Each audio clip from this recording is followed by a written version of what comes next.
ఒక్కడికి ఇండస్ట్రీ అని కాదు, ఏ మనిషికైనా యువకుడిగా ఉన్నప్పుడు యువతిగా ఉన్నప్పుడు ఐడియల్సీ ఉంటారు. ఎక్కువ మంది క్రికెటర్లో సినిమా వాళ్ళు ఉంటారు. నాకైతే చిరంజీవి గారు ఐడియల్ హీ. ఆయన సినిమాలు చూసి పెరిగాం.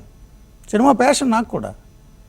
సో నేను సినిమా ఇండస్ట్రీని తిడుతున్నాను కాదు, కానీ కొన్ని వందల మంది, వేల మంది, లక్షల మంది జీవితాల్ని ప్రభావితం చేసే అంత గొప్ప సాధన సినిమా. అందులో ఉన్న వాళ్ళు ఎంత బాధ్యతగా ఉండాలంటున్నా. అది వీళ్ళకి తెలుసు. వీళ్ళు చెప్తే వింటారనే కాబట్టి కదా వాళ్ళు డబ్బులు ఇచ్చారు వీళ్ళకి. లేకపోతే డబ్బులు ఎందుకు ఇస్తారు? Angle correct. ఆ యాంగిల్ నేను ఒప్పుకోను మూర్తి గారు. ఒక విషయం చెప్తున్నా, ఈ పర్టికులర్ విషయంలో ఇందాక సార్ దామోదర్ గారు హ్యాట్స్ ఆఫ్ టు సార్, వారు చాలా అంత క్లియర్గా చెప్పారు. he spoke and he delivered a wonderful this thing about the information about the legal aspects of the issue. But as far as the morals are concerned, అంత morals లేనంత ఇదిగా ఎవరు లేరు. కాదు మొరల్స్ లేవని కాదు నేను అనేది, మీకు అర్థం కావట్లే.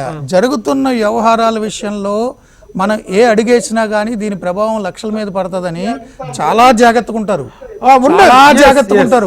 అంత ఇప్పుడు చిరంజీవి గారు లాంటి వాళ్ళు ఒక స్టేట్మెంట్ ఇవ్వాలని 100 సార్లు ఆలోచిస్తారు. ఎందుకంటే చాలా మంది ఫాలో అవుతారు కాబట్టి. ఇప్పుడు ఆయన ఎంత అంటే జనరేషన్ గ్యాప్ ఉన్నా పవన్ కళ్యాణ్ గారు అంత అగ్రెసివ్గా చిరంజీవి గారు ఎందుకుంటారు? ఉండరు. ఎందుకంటే ఆయన స్వయం కృషితో వచ్చాడు కాబట్టి ఆయన అంతటా ఆయన ఫైట్ చేశాడు. పవన్ కళ్యాణ్ గారికి వెనక చిరంజీవి ఉన్నారండి.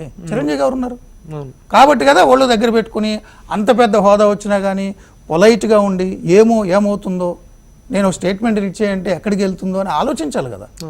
ఇప్పుడు ఈ పిల్లల్ని ఎలా పడితే అలా తయారవుతున్నప్పుడు నేనేమంటానంటే ఇండస్ట్రీకి సంబంధించి ఇప్పుడు ఎంత తేలిగ్గా ఉందంటే ఇండస్ట్రీ, రాళ్ళేసాడు ఈజీ, మీరు కూడా రాళ్ళేస్తున్నారు. ఇప్పుడు ఆ వేణుస్వామి అనే ఒక జ్యోతిష్యాలు చెప్పే అతను ఉన్నాడు. ఎంతమంది సినిమా వాళ్ళ మీద ఆటలాడుకున్నారు.